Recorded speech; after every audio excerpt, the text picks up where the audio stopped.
Philomythia podcast. Welcome. Oh, so do what we want? Episode is this 6? This is technically 6. Yeah, I really probably we'll get into it in a little bit, dear listeners. But this will probably be 6 part 1, and then we might have a 6 part 2, or we'll definitely have a 6 part 2. But how we record it is yet to be determined. That's true. That's correct.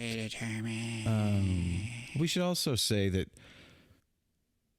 we recorded these probably a long time before you heard them. Yeah, probably. So it's possible we're like episode 6 and it actually comes out as like episode 4.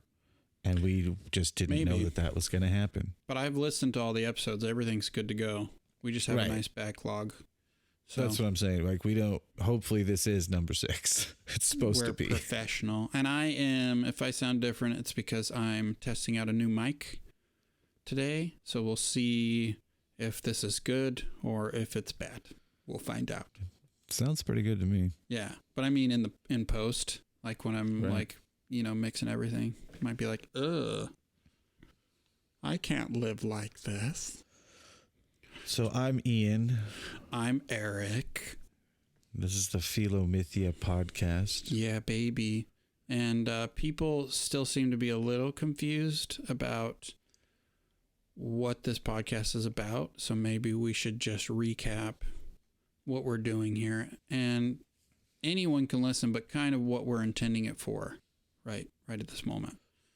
What we're intending it for, I mean, is people that like stories, like role-playing games, like video games. We just talk about stuff, but it's very centered on role-playing games and how to incorporate these types of things into a role-playing game. Right. And I would also say specifically for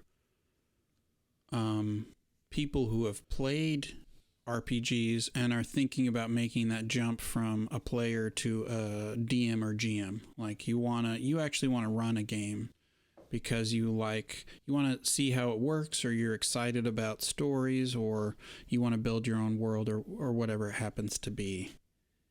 And it's not like we don't narrow down rules and talk about, oh, you roll this and this. We mention things casually because you can get all of that info in the Player's Handbook and the Dungeon Master's Guide. There's a ton of good podcasts out there for beginning players. Much. Now, that being said, if you listen to it and you want us to, you're like, I like your podcast, please talk about this thing. Let us know. We'll do it. Absolutely. Yeah, we'll look at it. Yeah. We'll check it out. We'll talk about whatever listeners want us to talk about.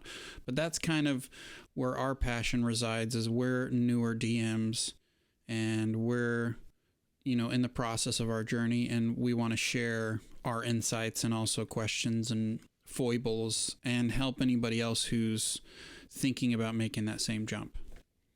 Yeah. Yeah. Speaking of making a jump. Today's episode is going to be interesting. Oh, this is the first. I would say this is probably the first of an occasional series. Like, we'll probably do one of these every once in a while. Yeah. Do you want to explain it? Sure. Well, we've been talking about building worlds and doing how do you start. So last week we decided that I would DM a one shot for Eric. Yeah, baby. And then Tuesday came and he's like, hey, you know that you have that one shot to do on Saturday, right? Remember and I that said, thing? Remember? No, I do not. I do now. I'm going to do it. So then I waited till Thursday to do this. So I'm going to go ahead and run this with him. And then we're going to talk about what I did to plan for this and how I approached planning it. Right. And what went according to plan and what went wrong, and how did I fuck up your plans? Oh, and God. all that stuff. This is... Ian's nervous because I'm a wild card. Oh, yeah. Just like we've even talked about it. Like, before you, like, right before you're about to DM something, you're like, oh, my God, I'm useless. I'm the worst. This is horrible. This is going to suck. Right. And you're like, oh, fuck it. Here we go. Yeah. This is what we're doing. Totally. And we want to be really upfront about that. Like we're not trying to pretend like we got all this covered. Like Ian and I both become nervous wrecks with this stuff. Oh yeah, 100%. For sure. I think it's going to be, I think once we get into it, it'll be fine. So yeah, we're going to talk about it. That'll probably be part 2. Whether we record that as one thing and we cut it up, or we do it on a different day or whatever. When do we want to talk about the Tsushima thing? Do we want to do that later? I mean, like, I was just going to say, talk about that, later. Sometime just else. As we're... Sometime else? Right. Yeah, right. okay, cool. So... Excuse me. I apologize. We're getting into this. What are we calling this? What's the name of our little one-shot here? And this is a one-shot, so the intention is for us to start it and finish it, like a little mini episode, self-contained, on this podcast today. That may go wrong. It may go way longer than we intended it to. So we'll see. That's true. This is, who knows, with me and him. This is going to be interesting. I think we should introduce your character. Sure. And then let's call this. You didn't think of a name, did you? Of course not. Why would I? That's stupid. That's not important to me. Let's call this. We're gonna call it the Cult of Renfield. The Cult of Renfield. I feel like there are vampires, maybe. I feel like there's some supernatural monsters. So yeah, that's what we'll call it for now. Just the Cult of Renfield. Tell us about. Just tell us about your character real quick. Sure. So one thing I feel like I should say is that we're going to actually be playing on Roll20. So we're going to be using the platform that we normally use for our games. My computer is being tested today because I'm running Zoom, Roll20, and Ableton all at the same time. Brutal. So I love you, little MacBook Air. You can do it. Well, if it struggles for you, I can just pull up all the character sheets on my Roll20 and roll for you. I think, or you can roll raw dice. Right. I think because of the time it is right now, like it's earlier in the day, and also, like there's not a lot of people on Zoom. I think mainly it's just going to be my battery. You're just going to hear the charger click in at some point. I'll try to cut it out. So. My character, I've never played a bard, and I'm like, ooh, this is a perfect time for me to try a class that I've never done. And I listen to all the episodes after we record them because I put in all the music and stuff. And I noticed that I was saying I don't really like Charactermancer, but I literally made this character today, and I used the Charactermancer. So I have to say it was really helpful and convenient when I needed something quick, just to be like, I need this thing now, because I didn't have to think about it. It just gave me the options I needed. I didn't have to cross-reference. And I have most of the compendiums, so it gave me all the options and spells and stuff.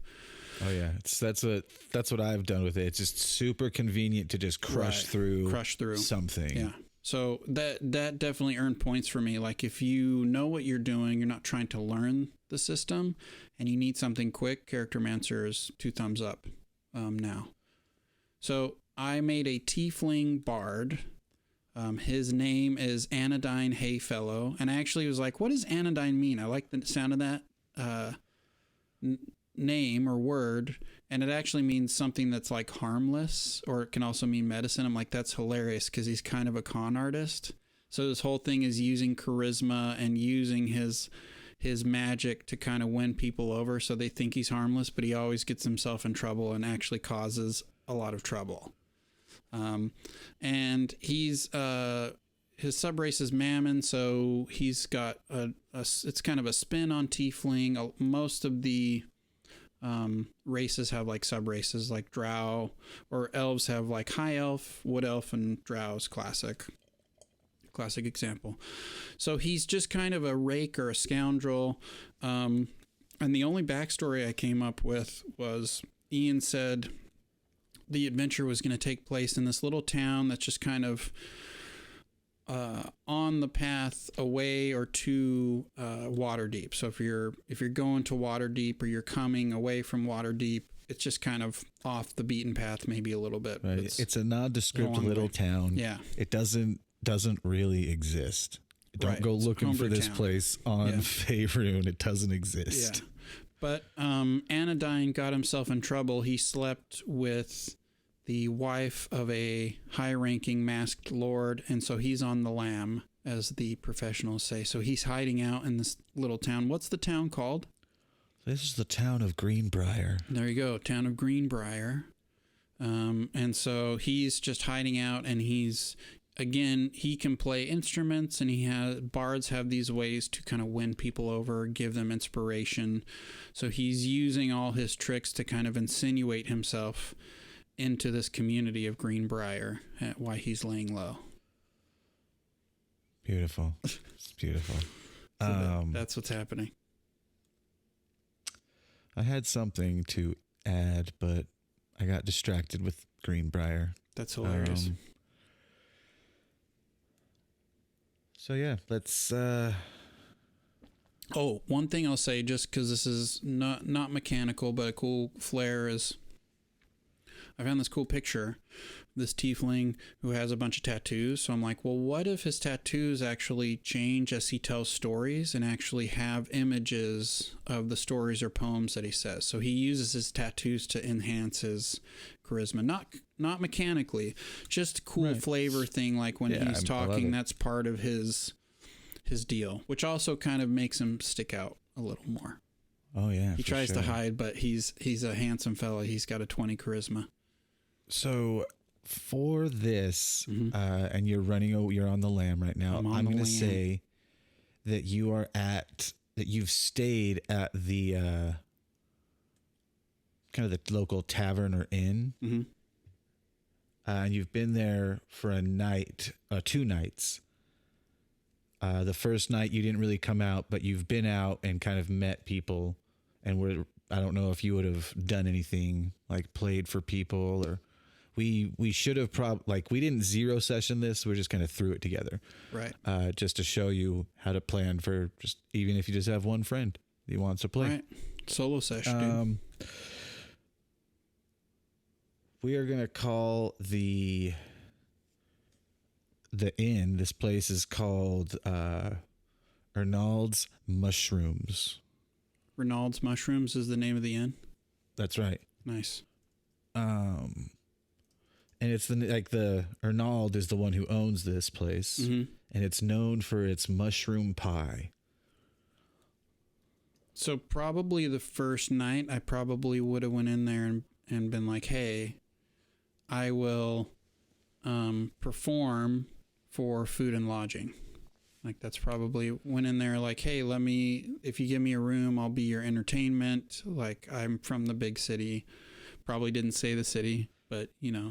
All right. Well, let's start it off right then. Let's do what would you perform for them, and whatever instrument or thing you use, give me a performance roll with it. So here's the flavor. Here's the thing I thought was cool, because I didn't want to do just the he's playing the lute and he's singing. Right. He uses a hammer dulcimer, and then he tells stories. Cool. So he talks about the story of the mountain troll or whatever, and then his tattoos help him talk about the thing. So I don't know why it does this. I need to, before I roll my you want me to do an instrument roll, right? Yeah, just whichever one you want to use. I had to fix my modifier. Okay, so here we go.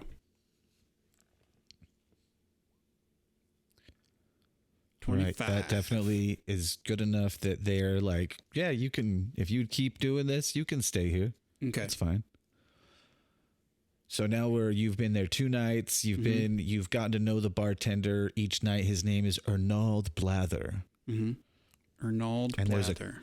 There's a cook that you have also met now, and his name is Dirk Seacrest. I'm going to grab a notepad, pause for 2 seconds, because I'm going to forget all these names, and we will cut this out. Okay, and then Arnold is the bartender, obviously. Yeah, Arnold Blather. Yep.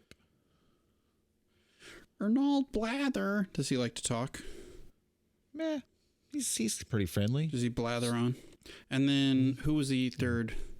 Dirk Seacrest. Nice. He's the cook.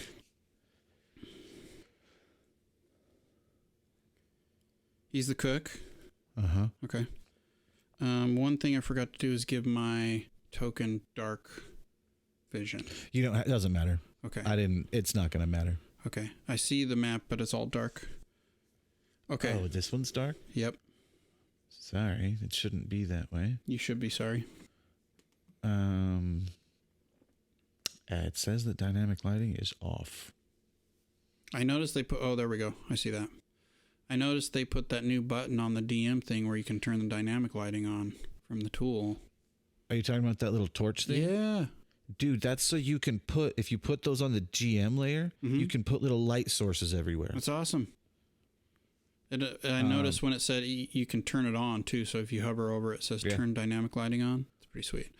This is a nice little town. So I'm looking at a little isometric map of like a little sleepy town amongst a forest of that's a pretty good map, fir right? trees. Yeah, I like it. It's nice little fun. I loved it. I was like, oh, so don't talk shit when you see this pop up in one of the campaigns we do. Oh, I'm totally going to talk shit and be like, oh, I've seen this. What the fuck is this? So right now, you are in... I'm going to ping it. You are in this place. Okay. So I'm kind of like the end's like right towards the center of town. Is this... Right. I see a dead tree right in the town square in the middle. Is that actually there? Yeah. Okay. It's not dead, though. It's not dead. It's flowering. It's just... Well, no, it's just like it's not an evergreen, and it's starting to be a little bit colder out. So... just for the listeners, on the map, there's a tree kind of in... It's not a town square, but kind of the center of town where it's more open. Now, are we actually surrounded by fir trees like it shows in the map? Oh, yeah, absolutely. It's like very, very close in. The pathway that leads out towards the mill type thing. There's a path that goes out that way to the farmland. Okay. It's not on this map, obviously. But that's where, like, this is like the town center. The farming area is a bit out there because it provides for this whole area. Right. And it also trades with some of the local places just to keep things kind of moving. And gotcha. So because they're close to water deep, they get a fair amount of people through here. Gotcha. So does it seem out of place that we're surrounded by fir trees, but there's a different tree right in the middle of town? No, it seems weird, but it's just like a auspicious type thing. So the town keeps it special. It's like they call it the Greenbriar. Okay. And that's the name of the town, Greenbriar? Yep. Sweet. So yeah, I'm just probably hanging out. I mean, I drink too much, so I'm drinking in the tavern. If there's any ladies that seem attractive, I'm probably hitting on them and building relationships, being like, hey, how's it going? So I wanted to say, shoot. What did you want to say? Oh, so you named your character Anodyne, right? Mm-hmm. What's so weird about that is that, that weird harmonic riff I've had for a million years. Mm-hmm. That is from a song that was, when it was written, called Anodyne. Nice. That was the original name of that song that riff is from. Now that's my theme song. So when I saw that name, I was like, huh, nice. It's my theme song now. So I'm just kind of hanging out. I'm not really venturing out. I'm probably just like, okay, I found a spot. I'm just going to hang out in the tavern and perform at night and stay in my room. And then, I'm a creature of the night, no pun intended. So that's when I'm really active, is like once the sun goes down, that's when I'm coming out and animating. I'm usually nursing hangovers and sleeping during the sunlit hours. So the second night has happened now, and this is, we'll say it's midday. Okay. So this is when you would come down. I would imagine, if you've been nursing a hangover, and the bar is pretty quiet. It's very well kept because it's kind of an off-beaten area. It was built with nice things, so it still is pretty. It's not like it's worn, but it's not deteriorating. You can smell the fire still kind of smoldering. You smell food cooking. It definitely has a an oaky feel into the air. And Ernald sees you coming down the stairs. I think you're coming down the stairs. I don't know yet. Sorry. We'll just say, yeah, I'm coming down the stairs. Ernald goes, "Oh, Anodyne, come here, come here." I'm like, yes, Ernald, yes. Don't speak too loudly. My head is pounding. I need some dark beer to wash it down. So he grabs one of his things and starts filling it up. He goes, "Have you seen Dirk this morning at all?" No, I mean, he made me, some goat cheese nachos last night. And that's the last I saw of him.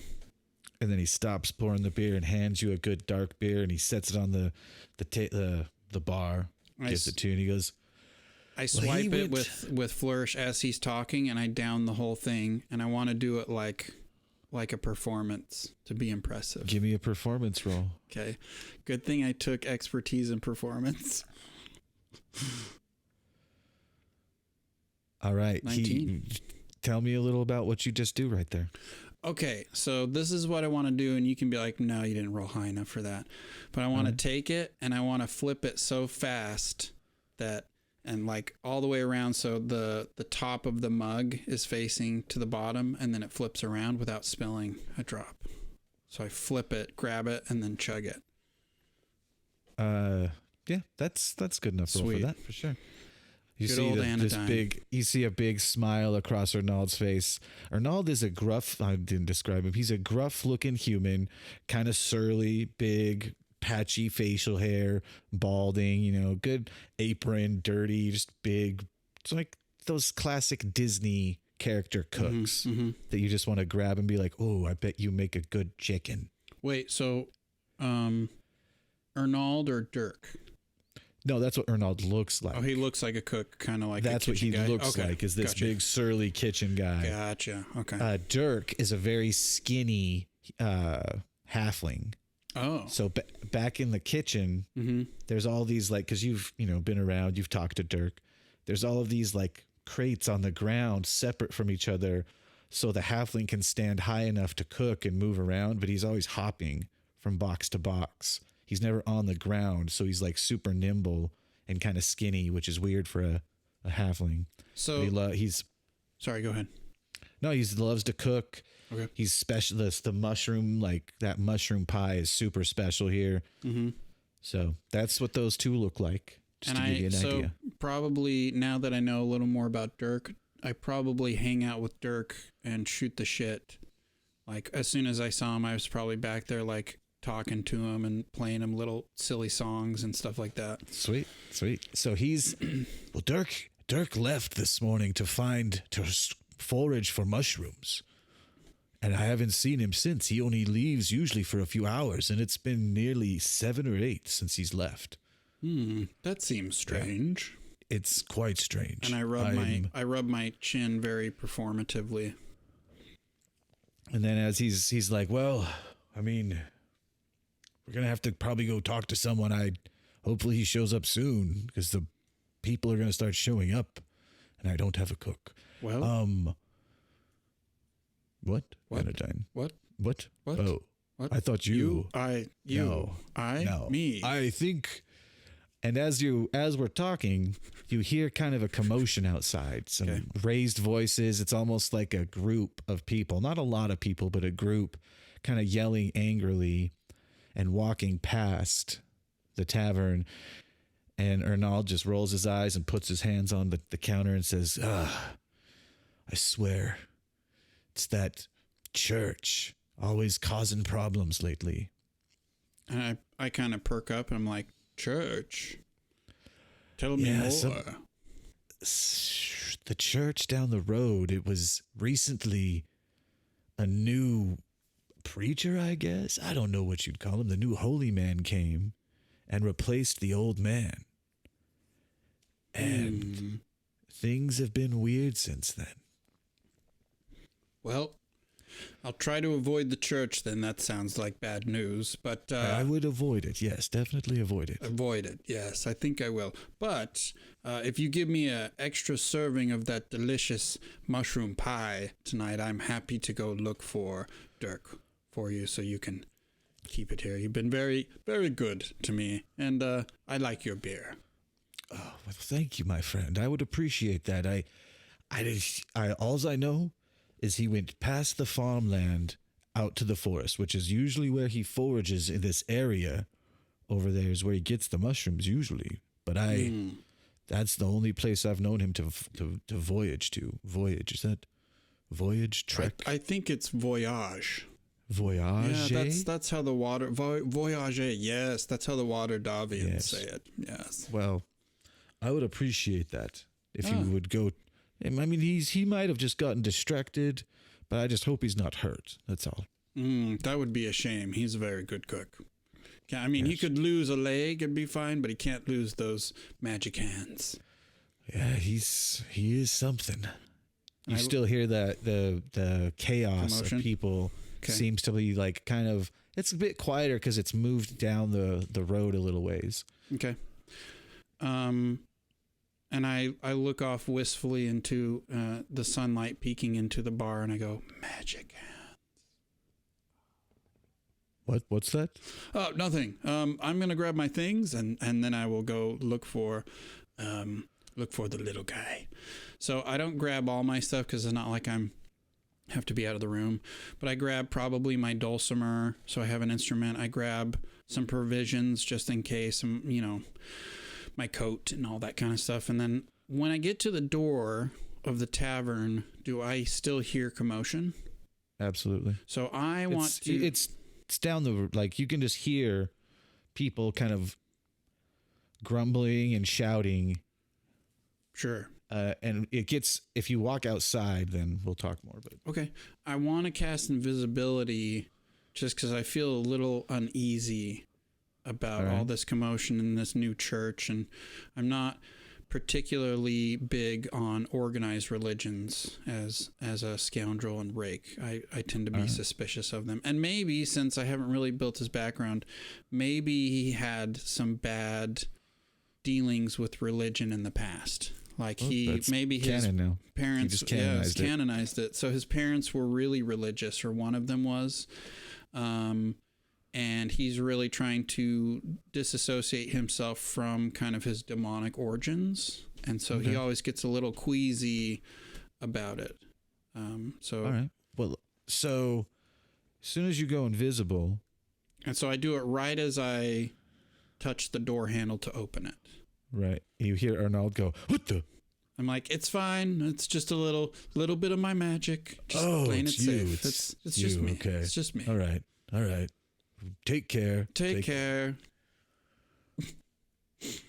So I assume you open the door? I open the door, and I want to be really, I don't necessarily need to roll a perception check unless you want me to, but really perceptive, and just, again, I feel uneasy, and so I'm looking out on both sides of the street and just seeing what's going on. Give me a perception roll to see what you notice then. Okay. So I'm looking around, and I'm not actually proficient in perception. This is going to be fun.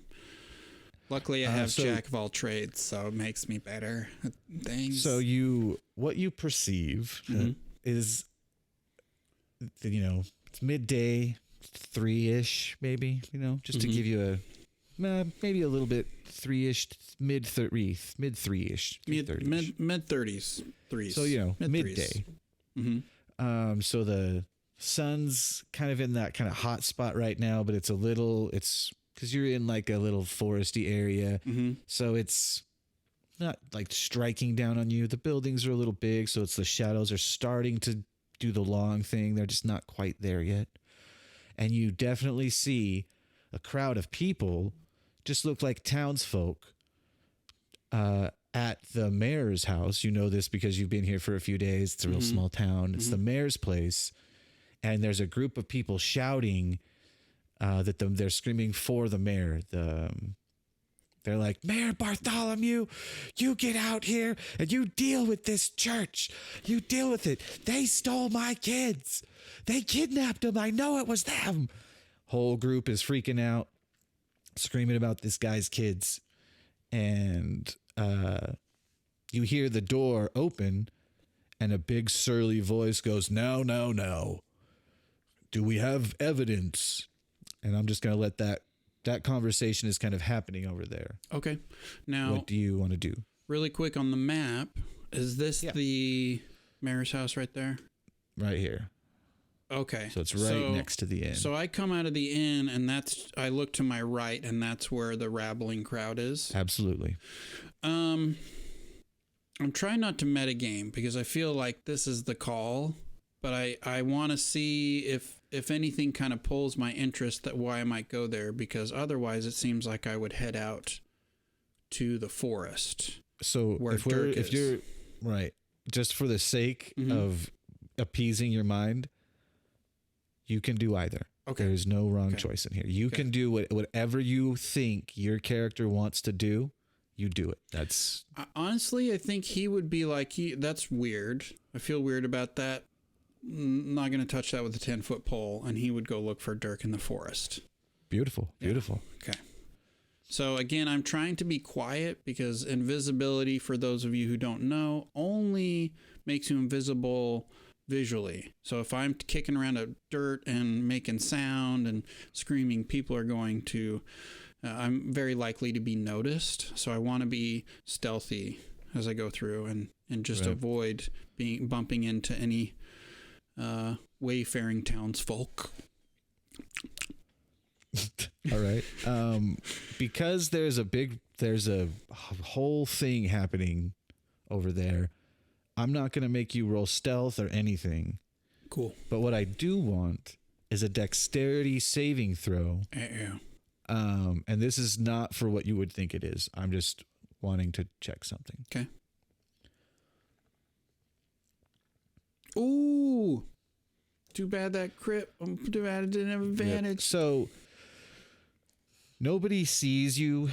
Like, no one sees your tracks or hears you walking, because there's that crowd is really kind of pulling all the attention. And it seems like, I mean, there's not a lot of people that live here. There's some, but not a lot. It's just enough to run this little town, and they just live good lives. It's not, there's not really poor people that live here, because everyone that does live here has like a job that's important for the function of this town, and everyone makes good money because of the people that have to come through. So it's, it's nice. No one notices it. No one sees you walking. Now you're about to walk, like, I'm going to say that you're at the mill and you see the bridge that kind of crosses into the forest, and it gets, not to the forest. It crosses in, and you see the whole farming area. You can see it right there. But you know that the trail, due to knowing Dirk, where the mushrooms are, is you follow along the farmland, and there's a trail that branches off to go into the deep forest. And it's just like a little game trail. Okay. That goes out there. And the game trail is not normally where Dirk would go, but this is just kind of a branching path. No, that is where he goes? That is where he goes, as he follows the game trail to a place in the forest to forage for mushrooms. And so I'm not I'm more of a rake, but I do have Jack of all trades as one of my class things. And so I just want to kind of look for signs that he passed this way. So like any kind of blatant tracks, or I'm not trying to be like a ranger or anything like that, but in that vein, like looking for something tracks or broken like twigs. Yeah, blatant. Not like, oh, I'm investigating, but you're like, I'm looking for a general. Yeah. Type. Oh, there's a boot print in the mud, or a halfling print in the mud, that kind of thing. Okay. Would you call that a nature or a survival? Probably. I think survival is usually tracking. Let's go but survival. I could be wrong. Okay. No, let's go survival then. They're both. I think. Oh, I do get 3 on survival. So, hey, not too. I'm rolling good right now. I got a 16. Yeah. So I'm gonna say that as you're following the game path, you do notice that there's a lot of footprints, but you see that there's some that they seem a bit more rushed, and they don't seem like they've aged at all. But there's just a few of them, so you're like, okay, those seem kind of new. So you don't know, but you're like, I'm gonna. You would get the impression that he might be down this way still. Okay, so there's multiple prints, and they all seem super fresh, and it but seems like they were in a hurry. They look like his. They look like his. They all look like his because he's walked this path so many times. Okay. But there's a set of them that you see that seem a little more hurried. Mm-hmm. But that's you. So you're fairly confident he could be out. He could have went this way. Now, but is still he hard. wearing boots or is he barefoot? He's barefoot. He's barefoot. So are all the tracks barefoot tracks? The ones that are evident to you are all barefoot. They're going to and from. Okay. So you're seeing a lot of those. So I'm going to start going up that darkling forest path. All right. So the way that I'm going to do this is I'm going to roll things as well. Sweet. And I have a little chart right here. Let's call this the puzzle section. Okay. Okay. Okay. So this is a puzzle, Eric. Okay. I'm ready. I've got to get my D100 ready. Oh, you nerd. Using a D100. You got yourself a table there? Yeah. Nice. So this is going to be kind of dumb probably, but let's just, because I have a little thing here. Mm-hmm. We're going to do this based on going north, south, east, or west. So what, are you asking me which way I'm going? Yeah, which way, now that you're here, which direction do you want to move? So here meaning like I've gone into the dark forest You're path? into the dark forest now. And now it's just kind of, has the path disappeared or is the path still going? Yeah, now it's like there's a lot of weird game trails now because the forest is, there's a lot of forest life about. Okay, I gotcha. So, again, do I see any signs of his Dirk's passing? Do I hear any sounds, like anything seeming to Give be me a different? survival check with disadvantage. Oh no, this is gonna be bad. I don't know. I'm gonna check something really quick because again, I've never been a bard. But there's something called bardic inspiration, and I don't think I can give it to myself. That's brutal. So, because it says you can inspire others through stirring words and music. I was thinking that'd be funny if like he was such a narcissist that he inspired himself, but I don't think it's an actual rule. I don't think that's the thing. And I'll allow something like that. Okay. Because I think it'll be funny, but not for everything. Not for everything. It needs to be like crucial moments of needing something, and due to there's only one of you, I'll allow that. Okay, so I like it.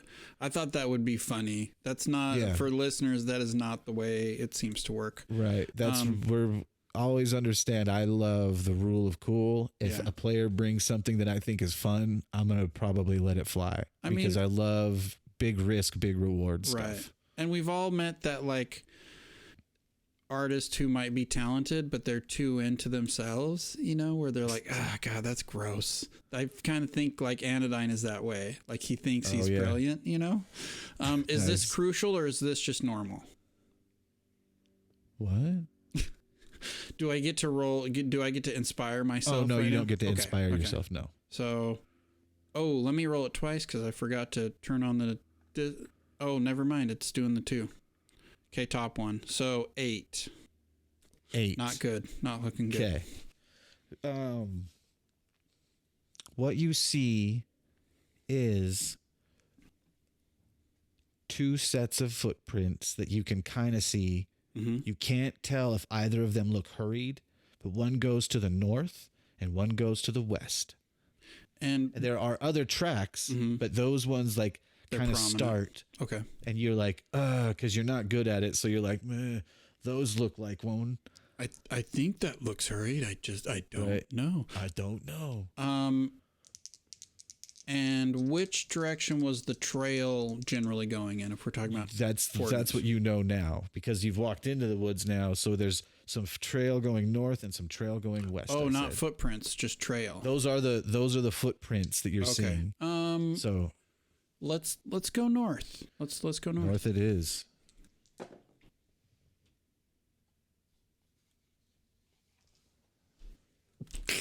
Ian's making a face right now. As you walk forward, you start moving north, following these tracks. It's a very dense forest, tall trees like pines and evergreen style trees, anything that's like that. big ones, little ones. It's pretty, fallen over trees. There's little ravines. There's little gross puddles of water areas that have just pooled and have just been sitting. Okay. But you're kind of following what seems like a little halfling trail. It looks like it, but sorry, not leaves. Scratch the leaves. They're the needles. Pine needles. Right. It's Pine like that. needles. What do they call it? Oh, when there's when there's that cover that we're talking about. When there's cover. Yeah, I can't remember either. I can't either, but remember working landscaping. We've lost our landscaping terms. I know. Terrible. Sorry. Shame on me. Anyway, but it's lots of needles all over the ground. Mm-hmm. Lots of, limbs decayed, some fresh. It smells like pine, hard. Okay. And water. A lot of decaying water that standing water. Yeah, standing water. Not like the shitty smell of it, but like that weird musky. Stagnant. Yeah. Okay. So I'm probably like, pine. Ugh, water. Right. Pine. And it's not like, if you're somebody that cares about getting dirty, this is a situation where you're not happy because it is rife with dirt and I think muck. Dirt is fine. I think smell is not. So I think it's still the same effect, but it's because he wants to maintain his musk. All right. So you've gone north. Okay. Where do you want to go now? If you want to look for the trail again. Yep. Give me another survival at disadvantage. Oh, mama. Oh, I don't even have the toggle on. Okay, I see what's happening. Okay. Ooh, that's rough. 7. That's not good. Not good. You have to pick. You can't tell. It seems like he could have gone any direction. And do I hear anything? Just forest noises? You can give me a perception roll. Yeah, give me a perception. That's cool. I'm into that. Just seeing if I hear like his voice or I hear anything out of the ordinary. Let's see. Perception. Ooh, I just got a critical success. So I got a nat 20. And we weren't playing. He didn't have disadvantage on that because that's just him listening. Just listening. Perceiving. Yeah. I'm gonna say.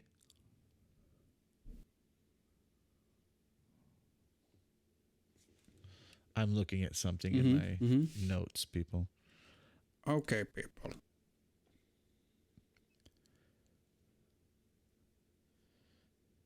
You hear the faintest of sounds coming to the west of you. To the west of me.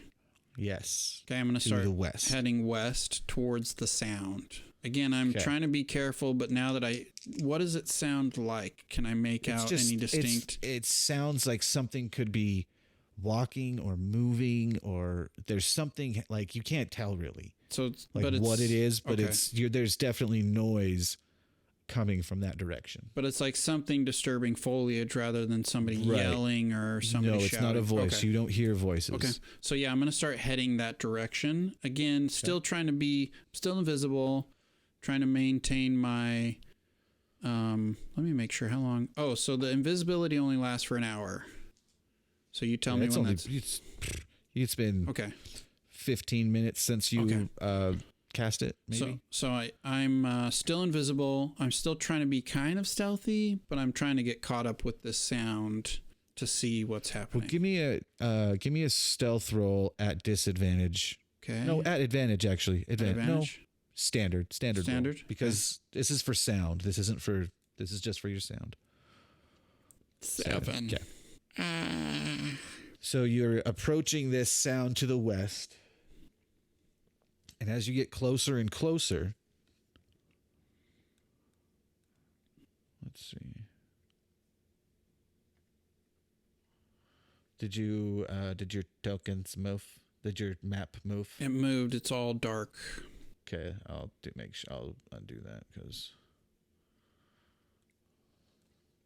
Do you see now? Oh yeah. Okay. Do you want me to throw my token down? Just throw it anywhere, and then I'll place, because this is just a map to use. Okay. Put them right there. Cool. So as you're walking through, you get a bit closer, and then you hear the sound of what appear to be Are wolves. those wolves? Oh, son of a bitch. And they are looking in your direction Okay. and kind of sniffing the air, moving slowly because they're not sure what is going on. Mm-hmm. But they're definitely all sniffing, and they look hungry.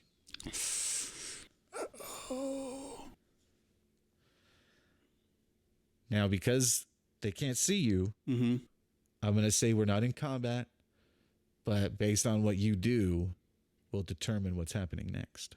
Okay. So what I'm going to do is I want to ready a spell. Okay. So ready. Thunderwave. All right. And so if they get, I'm going to stay invisible, or I guess I come uninvisible if I prep the spell because I have to cast it, huh?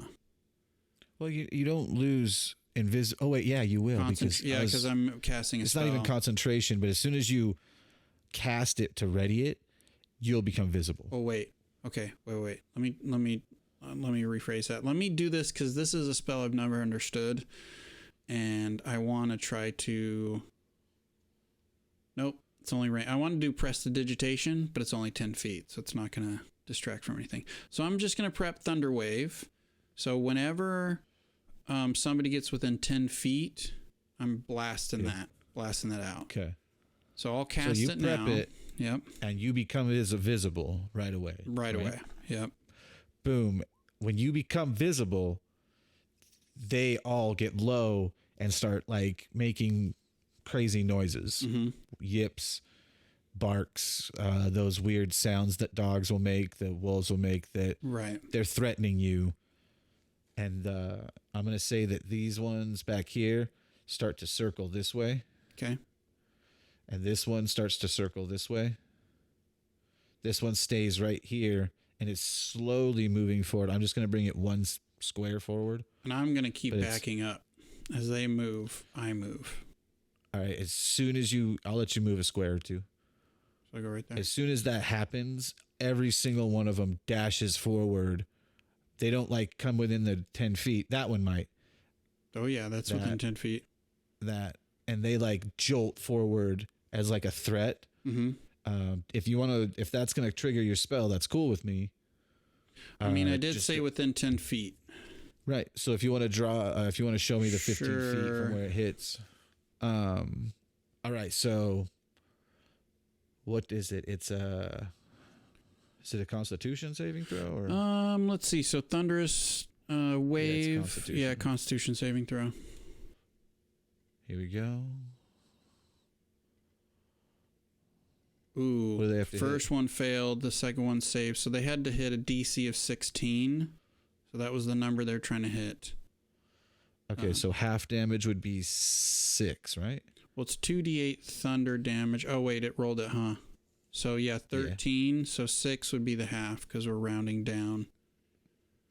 Boom. All right, so Thunderwave goes off. I'm going to say that one's dead. The one to your right is killed. So the wolf the that was one survives. coming to my right, the one I hit straight on, is dead. And then there's two. There's one to my right and one to my left and then one farther to my right. Right. And I'm going to let you describe how that happens. So I'm just backing up, and then I feel like maybe I'm a little surprised when this one suddenly maybe jumps through the bushes or something at me. And so I just kind of let it go. So boom! And Thunderwave, for the listeners, you can hear it, the sound of the spell. It makes this thunderous boom out to 300 feet. So everyone, anything like in the area knows something's going down.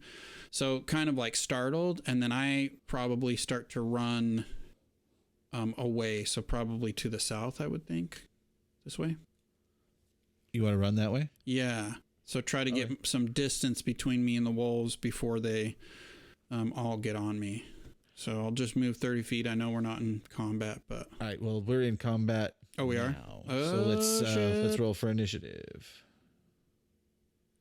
Time to roll for initiative, baby. So for people listening, what initiative is we roll dice, and it gives us an assigned number based on some statistics, and that determines who will go first and the order of battle. In Dungeons and Dragons, 1 round of battle for everyone to have a turn is 6 seconds. So I'm not going to delve deep into that. That's just so you know what is going on. It's supposed to emulate that things are happening quickly, essentially. Yes. And that there's a reason, there's some sort of structure to the chaos of battle. Right. All right, it looks like you get to go first. Okay, choices. I'm by myself. Ooh, that might be a fun one. Let me see how many creatures this hurts. So a creature you can see within range. Fuck it. It's a one shot. Let's do it. I want to cast Phantasmal Killer. I saw that you had that. Yeah. I was like, ooh, let's try that. That's a weird spell. So this basically is an illusion spell that can frighten a creature if they fail a save. And saving throws are always like you're reacting to something. And so I'm going to say this one right here because I know he didn't get hit, or maybe Anodyne doesn't know, but he assumes that this one is good. So he's casting it on him. Again, the save DC is 16 again.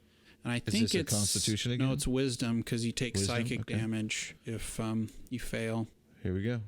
Ooh, he failed. That's a fail. So it's 40-10, but I don't know when you take it. At the end of each of the target's turns.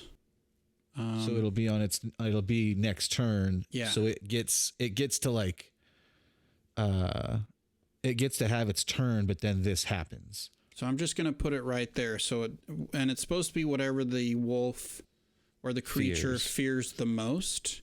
Yeah. It is frightened. Right. So it can't go towards the target. So it has a frightened condition, which basically imposes certain limitations on the thingy dang. Yeah. That's cool that they put the circle. You can just make a circle. Yeah, I know. I saw that. They adjusted a bunch of really cool stuff on here. I like it. Roll20.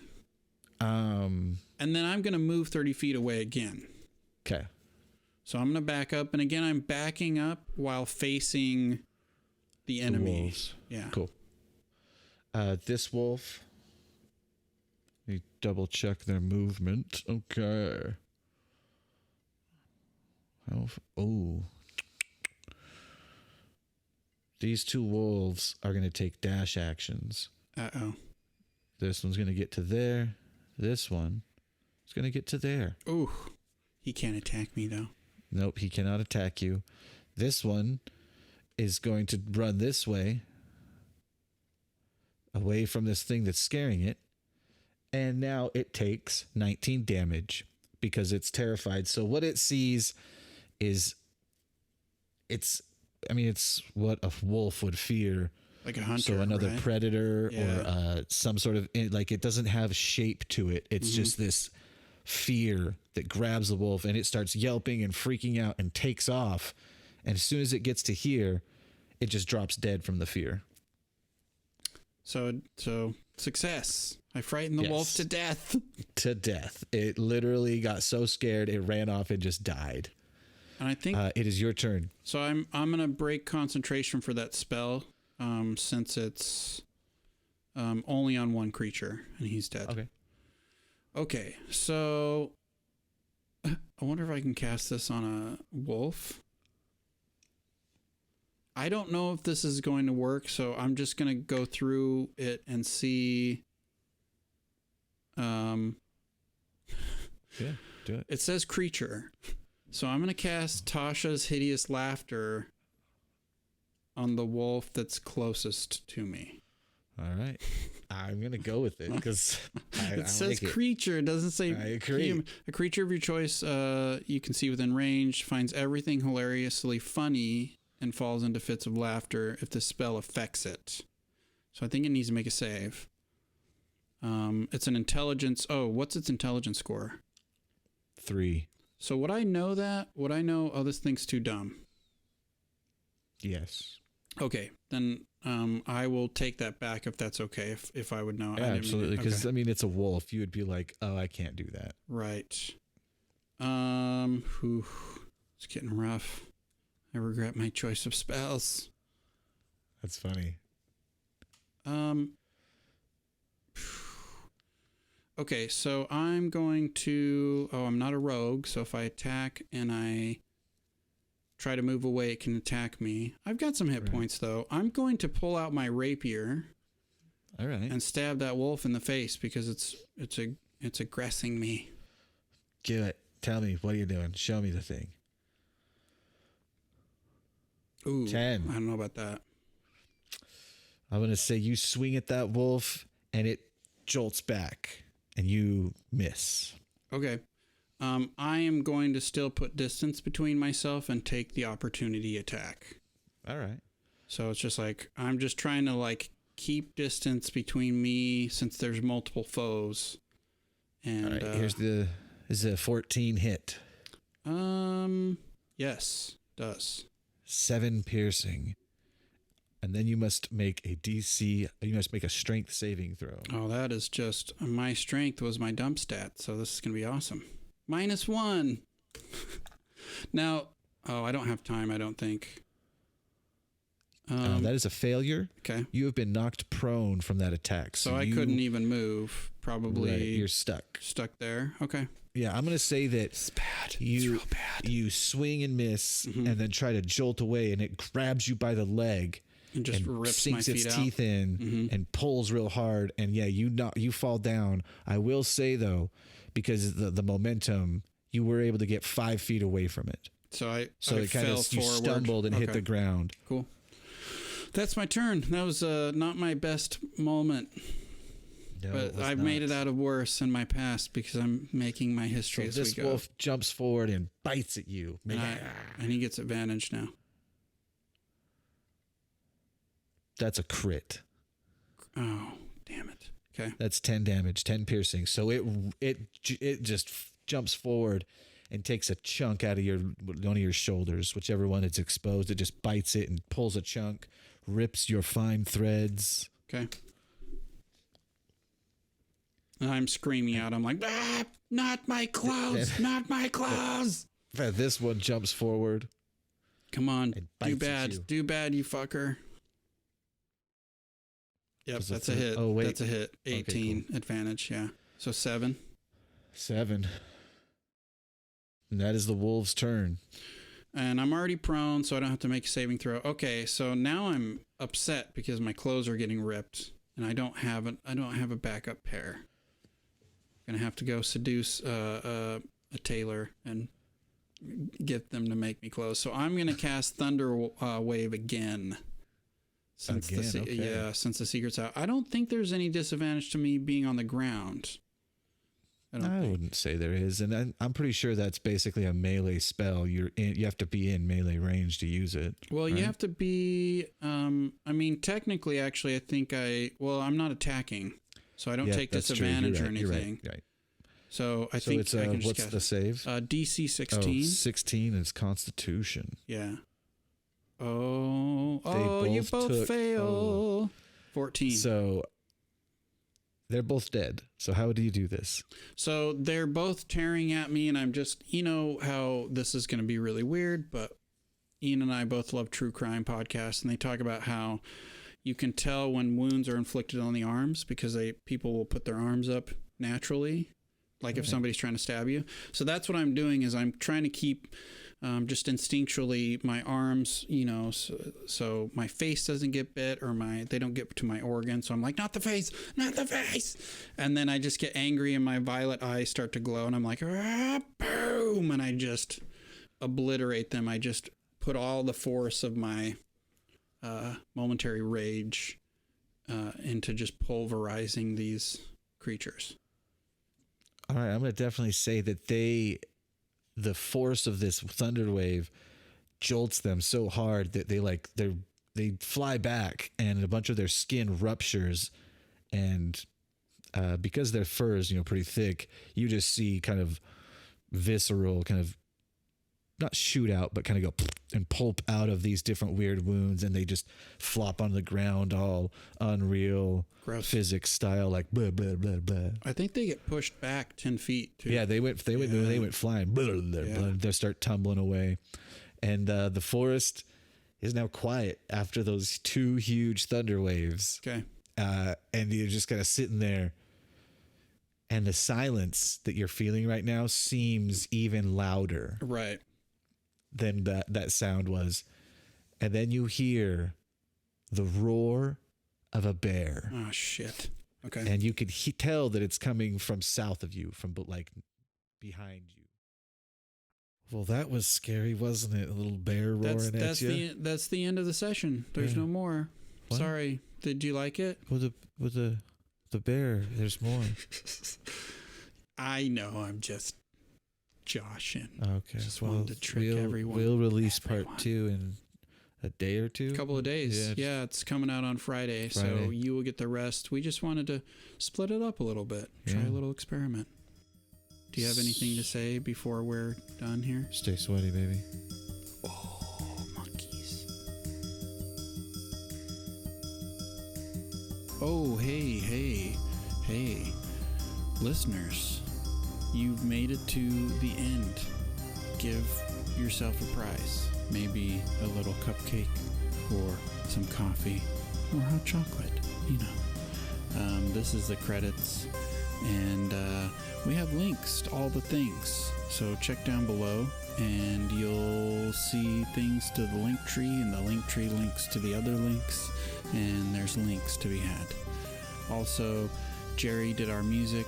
It's super badass. If you want to check out all his stuff, we have a link to that too. It's on SoundCloud. So remember to roll high and take a point of inspiration. Like, share, subscribe.